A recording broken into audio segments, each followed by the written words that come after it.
नमस्कार। Vision IAS के news today के इस अंक में आप सभी का स्वागत है। इस अंक में हम आपके लिए लेकर आए हैं यूपीएससी परीक्षा की दृष्टि से महत्वपूर्ण कुछ अहम खबरें। इस अंक के साथ मैं हूँ दिव्या सिंह। आइए सबसे पहले बात करते हैं इस अंक की हेडलाइंस के बारे में। 5वीं भारत संयुक्त राज्य अमेरिका 2+2 मंत्री स्तरीय वार्ता दिल्ली में सफलतापूर्वक संपन्न हुई। सूचना और प्रसारण मंत्रालय ने ड्राफ्ट प्रसारण सेवा विनियमन विधेयक 2023 का मसौदा प्रस्तुत किया। सूचना और प्रसारण मंत्रालय ने व्यापक डिजिटल विज्ञापन नीति 2023 को मंजूरी दी। आर्थिक सहयोग और विकास संगठन ने 2040 तक प्लास्टिक प्रदूषण को समाप्त करने की ओर शीर्षक से रिपोर्ट जारी की। सरकार ने वित्त वर्ष 2024 का पहला सोवेरेन ग्रीन बॉन्ड जारी किया। केंद्रीय विद्युत प्राधिकरण ने इलेक्ट्रिक वाहन से ग्रिड चार्जिंग को बढ़ावा देने के लिए बैटरी मानकीकरण का प्रस्ताव प्रस्तुत किया। और आइए अब खबरों पर विस्तार से चर्चा करते हैं।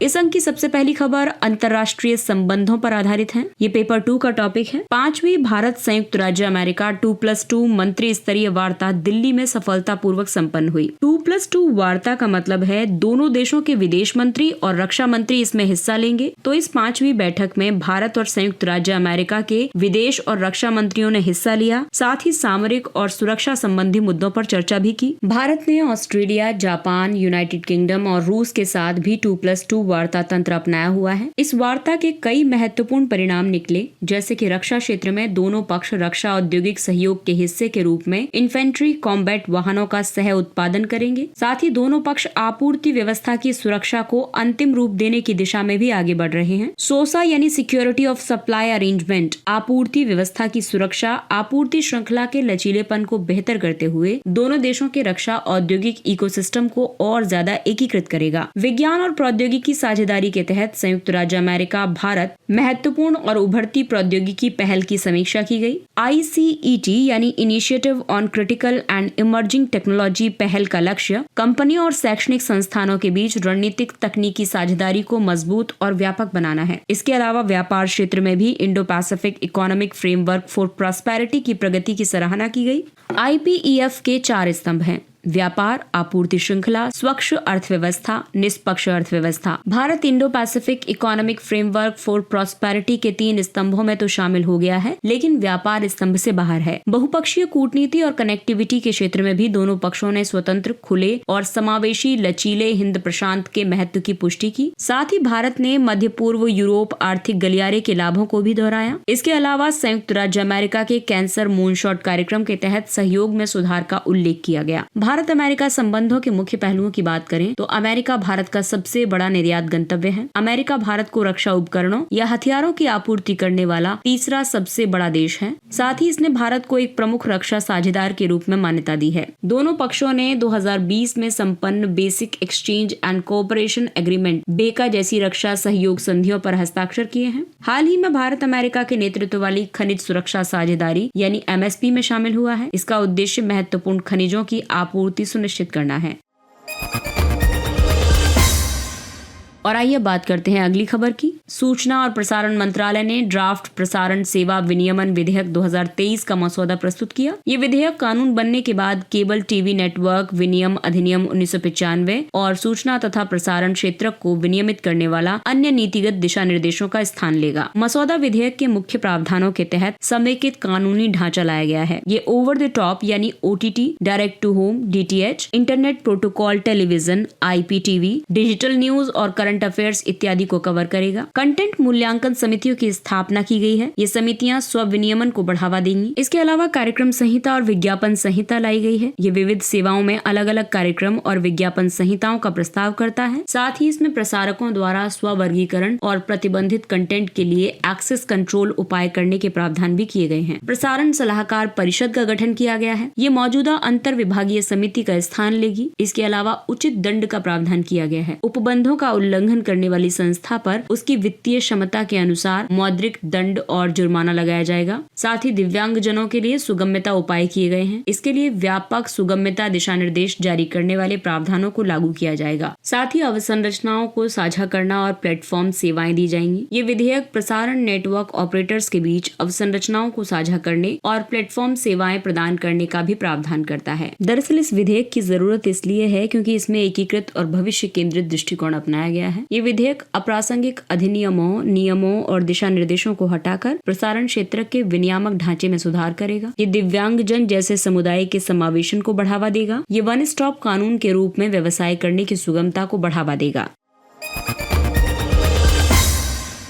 और आइए बात करते हैं अगली खबर की। ये भी सूचना और प्रसारण से जुड़ी हुई है। सूचना और प्रसारण मंत्रालय ने व्यापक डिजिटल विज्ञापन नीति 2023 को मंजूरी दी। ये नीति केंद्रीय संचार ब्यूरो (CBC) को सरकारी योजनाओं और नीतियों के बारे में जागरूकता का प्रसार करने के लिए डिजिटल मीडिया स्पेस का लाभ उठाने में सक्षम बनाएगी। इस नीति का उद्देश्य भारत सरकार के अलग अलग मंत्रालयों और विभागों की सोशल मीडिया पहुँच में सुधार करना, साथ ही एक ऐसे नीतिगत ढांचे को लागू करना है जो मंत्रालयों और केंद्रीय संचार ब्यूरो को सोशल मीडिया प्लेटफॉर्म के साथ जुड़ने में सक्षम बनाए। इस नीति की विशेषताओं में ये है कि ये नीति CBC को OTT और वीडियो ऑन डिमांड स्पेस में एजेंसियों और संगठनों की सूची तैयार करने में सक्षम बनाएगी। CBC को डिजिटल ऑडियो प्लेटफॉर्म का पैनल तैयार करने में सक्षम बनाएगी। इससे पॉडकास्ट और डिजिटल ऑडियो प्लेटफॉर्म्स पर ऑडियंस की बढ़ती संख्या का लाभ उठाते हुए मंत्रालयों को अधिक ऑडियंस तक पहुंचने में मदद मिलेगी।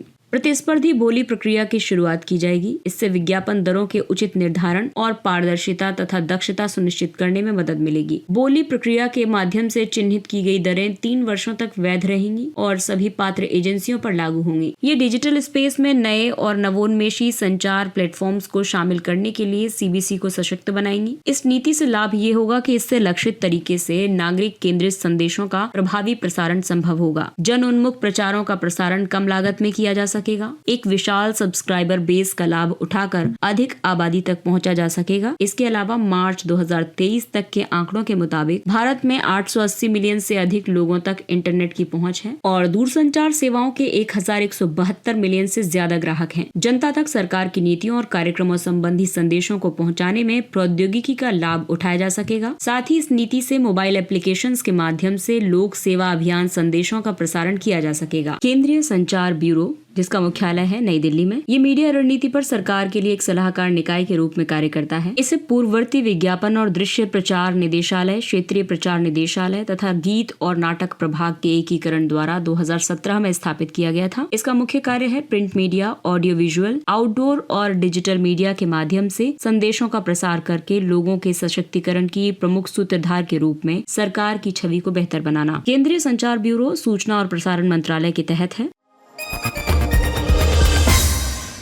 और आइए बात करते हैं अगली खबर की। आर्थिक सहयोग और विकास संगठन OECD ने 2040 तक प्लास्टिक प्रदूषण को समाप्त करने की ओर शीर्षक से रिपोर्ट जारी की। ये रिपोर्ट प्लास्टिक प्रदूषण पर अंतर सरकारी वार्ता समिति के तीसरे सत्र के आयोजन से ठीक 2 दिन पहले जारी की गई है। इस रिपोर्ट में सरकारों और नीति निर्माताओं के लिए प्लास्टिक के संपूर्ण जीवन चक्र से निपटने के लिए एक रोड मैप प्रदान किया गया है। रोड मैप में प्लास्टिक के उत्पादन और मांग पर अंकुश लगाने, इसका चक्रीय उपयोग बढ़ाने आदि पर ध्यान केंद्रित करने की सलाह दी गई। रिपोर्ट के मुताबिक प्लास्टिक प्रदूषण से निपटने का पारंपरिक तरीका पर्याप्त नहीं है। यदि 2021 तक लागू जलवायु नीतियों को आधार बनाया जाए तो 2040 तक पर्यावरण में प्लास्टिक अपशिष्ट के प्रवेश में 50% की वृद्धि होगी। विश्व स्तर पर शीघ्र, कठोर और समन्वित नीतिगत कार्रवाई करके 2040 तक प्लास्टिक अपशिष्ट उत्पादन में बेसलाइन यानी भविष्य के लिए अनुमान की तुलना में 1/4 तक की कमी की जा सकती है। ऐसी नीतिगत कार्रवाइयों पर वैश्विक सकल घरेलू उत्पाद का 0.5% तक खर्च करना होगा। प्लास्टिक प्रदूषण को समाप्त करने के लिए कई सिफारिशें की गई हैं, जैसे कि उत्पादन और मांग पर अंकुश लगाना, प्लास्टिक उत्पादों के उत्पादन और मांग को नियंत्रित करके इन्हें संधारणीय स्तर पर लाया जाना चाहिए। इसके लिए जिन प्लास्टिक उत्पादों का उपयोग टाला जा सकता है उन पर कर लगाया जाना चाहिए और उनका उपयोग प्रतिबंधित करना चाहिए। इसके अलावा चक्रीय उपयोग की प्रणाली विकसित करनी चाहिए। प्लास्टिक उत्पादन प्रक्रिया में अपशिष्ट प्लास्टिक के उपयोग को बढ़ावा देकर अधिक चक्रीय व्यवस्था अपनाई जानी चाहिए। इसके लिए इको डिजाइन मानदंड और उत्पादों के पुनः उपयोग पर मानकों को अपनाया जाना चाहिए। साथ ही पुनर्चक्रण को बढ़ावा देना चाहिए। किसी भी तरह से अपशिष्ट सामग्री उत्पन्न न हो, इसके लिए प्लास्टिक अपशिष्टों को उनके प्रकार के अनुसार अलग अलग संग्रहित करने, उनकी छटाई करने और पुनर्चक्रण को बढ़ावा दिया जाना चाहिए। इसके लिए विस्तारित निर्माता उत्तरदायित्व जैसे प्रावधान भी किए जाने चाहिए। साथ ही अपशिष्ट को पर्यावरण में प्रवेश करने से रोकना चाहिए। प्लास्टिक अपशिष्ट को पर्यावरण में पहुंचने से रोकने के लिए उसका प्रभावी तरीके से संग्रह और निपटान करने पर ध्यान दिया जाना चाहिए। प्लास्टिक प्रदूषण पर अंकुश लगाने के लिए भारत सरकार ने भी कई कदम उठाए हैं, जैसे प्लास्टिक अपशिष्ट प्रबंधन संशोधन नियम 2022 में विस्तारित निर्माता उत्तरदायित्व को अनिवार्य बनाया गया है। भारत भारत ने कुछ सिंगल यूज प्लास्टिक के उपयोग पर प्रतिबंध लगा दिया है। स्वच्छ भारत मिशन के माध्यम से चिन्हित सिंगल यूज प्लास्टिक के उपयोग पर अंकुश लगाने और प्लास्टिक अपशिष्ट के प्रभावी प्रबंधन के बारे में जागरूकता फैलाई जा रही है।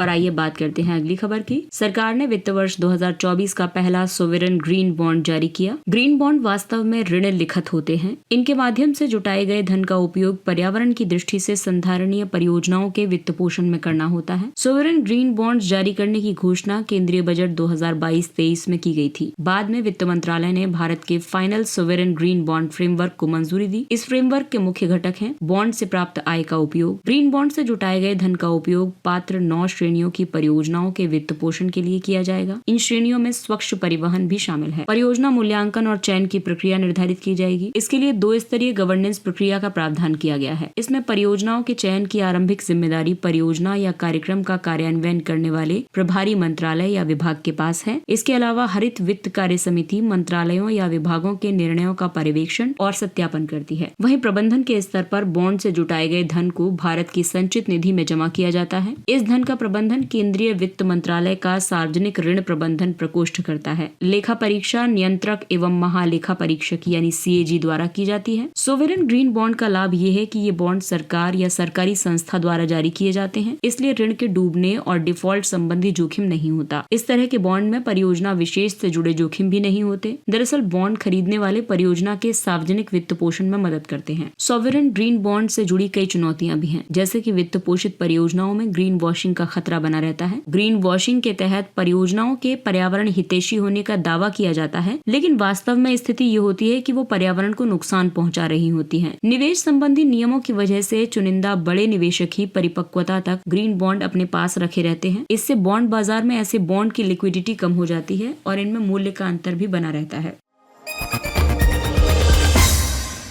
केंद्रीय विद्युत प्राधिकरण ने इलेक्ट्रिक वाहन से ग्रिड चार्जिंग को बढ़ावा देने के लिए बैटरी मानकीकरण का प्रस्ताव प्रस्तुत किया। केंद्रीय विद्युत प्राधिकरण का ये प्रस्ताव उन सेवाओं का संक्षिप्त विवरण प्रदान करता है जिन्हें इलेक्ट्रिक वाहन स्मार्ट चार्जिंग के माध्यम से विद्युत प्रणाली को प्रदान कर सकते हैं। स्मार्ट चार्जिंग में मुख्य रूप से द्विदिश यानी कि बाई डायरेक्शनल चार्जिंग शामिल होती है। इसे कभी कभी रिवर्स चार्जिंग भी कहा जाता है। वाहन से ग्रिड चार्जिंग के लाभ ये हैं, इससे विद्युत प्रणाली के परिचालनों में लचीलापन आता है। इस प्रणाली में प्रभावी रूप से प्रत्येक EV micro grid connected storage unit बन सकती है। इस तरह EV में विद्युत प्रणाली को अलग अलग प्रकार की सेवाएं प्रदान करने की क्षमता होगी। पीक सेविंग के माध्यम से नवीकरणीय ऊर्जा का बेहतर एकीकरण हो सकता है। इसमें विद्युत की अधिकतम मांग को संतुलित करने और विद्युत की अधिक मांग के प्रबंधन पर बल दिया जाता है। इसके तहत दोपहर से पहले या फिर दोपहर के दौरान चार्जिंग करने और सौर ऊर्जा के उपयोग को प्रोत्साहन प्रदान किया जाता है। पीक सेविंग ऊर्जा उपयोग प्रबंधन प्रणाली है। इसमें विद्युत ग्रिड से बिजली की अधिकतम मांग की अवधि के दौरान बिजली की खपत को कम करने के लिए कई उपाय शामिल होते हैं। इसके अलावा और भी कई लाभ हैं, जैसे कि ग्रिड अवसंरचना की आवश्यकताओं के अनुरूप प्रणालियां स्थापित की जाती हैं। केंद्रीय विद्युत प्राधिकरण ने इसके संबंध में ये सिफारिश की है कि विद्युत ग्रिड और मोबिलिटी के बीच तालमेल के लिए केंद्रीकृत निगरानी प्रणाली स्थापित की जानी चाहिए। चार्जिंग पॉइंट्स पर ऊर्जा भंडारण प्रणाली युक्त पूरक ग्रिड चार्जिंग स्थापित की जानी चाहिए। उन्नत मीटरिंग अवसंरचना प्रतिष्ठानों की स्थापना की सुविधा प्रदान की जानी चाहिए और इस व्यवस्था को हाइब्रिड और इलेक्ट्रिक वाहनों का तीव्र अंगीकरण और विनिर्माण योजना यानी फेम जैसे नीतिगत उपायों द्वारा समर्थन देने की जरूरत है। केंद्रीय विद्युत प्राधिकरण की स्थापना विद्युत आपूर्ति अधिनियम 1948 के तहत की गई है। ये विद्युत अधिनियम 2003 के तहत सौंपे गए कार्यों को संपन्न करता है। विद्युत अधिनियम 2003 को विद्युत आपूर्ति अधिनियम 1948 की जगह लागू किया गया है।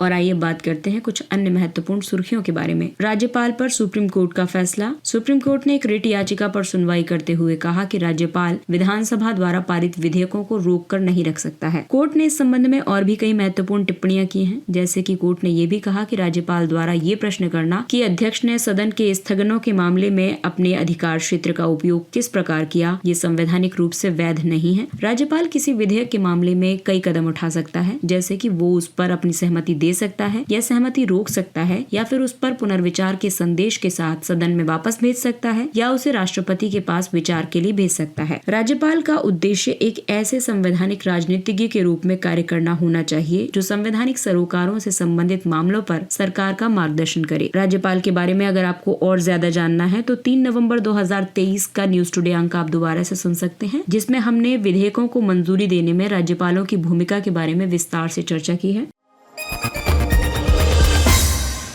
इजरायली बस्तियों की निंदा करने वाला संयुक्त राष्ट्र का संकल्प। भारत ने इजरायली बस्तियों द्वारा फिलिस्तीन में की जाने वाली हिंसक गतिविधियों की निंदा करने वाले संयुक्त राष्ट्र के संकल्प का समर्थन किया है। संयुक्त राष्ट्र का ये मसौदा संकल्प बहुमत से पारित हुआ है। इसका शीर्षक है पूर्वी यरूशलेम और अधिकृत सीरियाई गोलन सहित अधिकृत फिलिस्तीन क्षेत्र में इजरायली बस्तियां। कुल 145 देशों जिसमें चीन, फ्रांस, जापान और रूस शामिल हैं, इन सब ने इस संकल्प का समर्थन किया है। 7 देश जिसमें कि अमेरिका और कनाडा शामिल हैं, उन्होंने इसका विरोध किया है। ये संकल्प इस बात की पुष्टि करता है कि अधिकृत फिलिस्तीनी क्षेत्र में इजरायली बस्तियां अवैध हैं, साथ ही फिलिस्तीनी क्षेत्र में शांति और आर्थिक तथा सामाजिक विकास में बाधक भी हैं। इससे पहले भारत ने इजराइल फिलिस्तीन संकट पर संयुक्त राष्ट्र संघ के एक संकल्प पर मतदान में भाग नहीं लिया। इस संकल्प में मानवीय आधार पर तत्काल, स्थायी और निरंतर संघर्ष विराम के लिए आह्वान किया गया था। अगला टॉपिक है बेन गुरियन नहर परियोजना। इस परियोजना में लाल सागर को भूमध्य सागर से जोड़ने की योजना प्रस्तुत की गई है। इस प्रकार स्वेज नहर का एक विकल्प प्रदान करने की परिकल्पना की गई है। इसमें अकाबा की खाड़ी के सिरे से लेकर पूर्वी भूमध्य सागरीय तट तक एक नहर बनाने की योजना बनाई गई है। ये नहर इजराइल नियंत्रित नेगेव रेगिस्तान से होकर गुजरेगी। इस नहर की कल्पना सबसे पहले 1960 के दशक में की गई थी। यदि ये परियोजना पूरी हो जाती है तो ये यूरोप और एशिया के बीच सबसे छोटे जलमार्ग पर मिस्र के एकाधिकार को समाप्त करके वैश्विक समुद्री पोत परिवहन को नया रूप प्रदान करेगी, मुख्य रूप से व्यापार के मामले में। लेकिन इसमें चुनौतियां ये हैं कि ये अत्यंत जटिल और महंगी परियोजना है और इस क्षेत्र की भौगोलिक संरचना और स्थलाकृति के कारण इसमें काफी बाधाएं उत्पन्न होंगी। अगला टॉपिक है बोंगो सागर 23। ये भारत और बांग्लादेश के बीच आयोजित होने वाला द्विपक्षीय नौसैनिक अभ्यास है। Insurance surety bond. राष्ट्रीय राजमार्ग प्राधिकरण NHAI ने अपने पहले इंश्योरेंस श्योरिटी बॉन्ड को बोली की सिक्योरिटी के रूप में स्वीकार किया है। ये एक त्रिपक्षीय अनुबंध है। इसमें एक पक्ष दूसरे पक्ष के प्रदर्शन या दायित्वों की तीसरे पक्ष को गारंटी देता है। ये बुनियादी ढांचा परियोजना के लिए जमानती व्यवस्था के रूप में कार्य करता है। साथ ही कॉन्ट्रैक्टर के साथ साथ प्रिंसिपल को भी सुरक्षा देता है। इंश्योरेंस श्योरिटी बॉन्ड्स को बैंक गारंटी के बदले में लाया गया है। इसे अप्रैल 2022 में बीमा विनियामक और विकास प्राधिकरण ने अनुमति प्रदान की थी।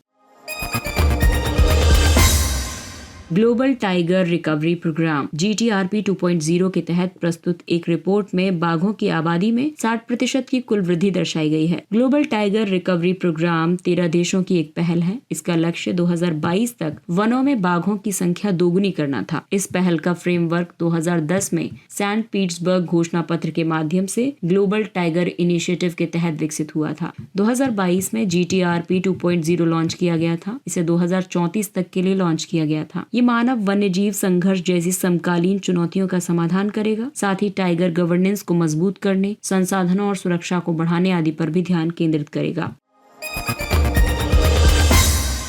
टिटिकाका झील। विशेषज्ञों के मुताबिक टिटिकाका झील जलवायु परिवर्तन के कारण सिकुड़ रही है। ये पश्चिम में पेरू और पूर्व में बोलीविया के बीच स्थित है। ये एंडीज पर्वत श्रेणियों के बीच एक विशाल बेसिन में स्थित है। इस बेसिन में अधिकतर अल्टीप्लेनो अवस्थित है। एंडीज पर्वत श्रृंखला सबसे लंबी पर्वत श्रृंखला है। ये दक्षिण अमेरिका की सबसे बड़ी ताजे पानी की झील है। ये दुनिया की सबसे बड़ी झीलों में से एक, सबसे ऊंचाई पर स्थित नौवहन अनुकूल जल निकाय है।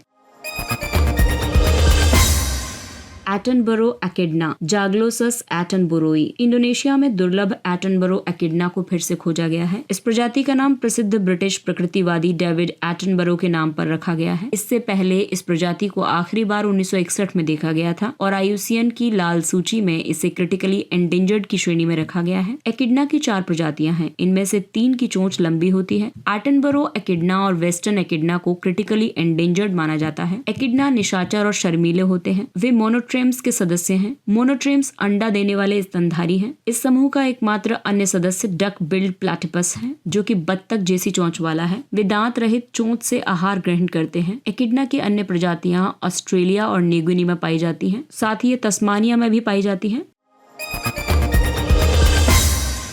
और आइए बात करते हैं सुर्खियों में रहे व्यक्तित्व के बारे में। जीवत राम भगवान दास यानी जेबी कृपलानी। जेबी कृपलानी स्वतंत्रता सेनानी, शिक्षाविद और समाजवादी विचारक थे। उन्होंने चंपारण सत्याग्रह के दौरान महात्मा गांधी के कार्यक्रमों में भाग लिया था। उन्होंने 1921 से कांग्रेस के सभी आंदोलनों में भाग लेना शुरू किया। जेबी कृपलानी 1946 में कांग्रेस के अध्यक्ष चुने गए थे। वे ब्रिटेन से भारत को सत्ता हस्तांतरण तक कांग्रेस का नेतृत्व करते रहे थे। वे प्रजा सोशलिस्ट पार्टी के संस्थापक थे। संविधान निर्माण में उनकी अहम भूमिका रही। वे संविधान सभा के सदस्य थे। उन्हें मौलिक अधिकारों पर उप समिति का अध्यक्ष बनाया गया था। गुजरात विद्यापीठ में अध्यापन के दौरान उन्हें आचार्य की उपाधि प्रदान की गई थी और इसीलिए वे आचार्य जेबी कृपलानी के नाम से जाने जाते थे। आचार्य जेबी कृपलानी के नैतिक मूल्यों में ईमानदारी, निस्वार्थ भाव, साहस, सामाजिक न्याय के प्रति निष्ठा शामिल थी। इसके साथ ही ये अंक समाप्त होता है। अगले अंक में फिर मुलाकात होगी कुछ अन्य महत्वपूर्ण खबरों के साथ। तब तक अपने लक्ष्य के लिए तत्पर रहिए और अगर आपको हमारा कंटेंट अच्छा लगता है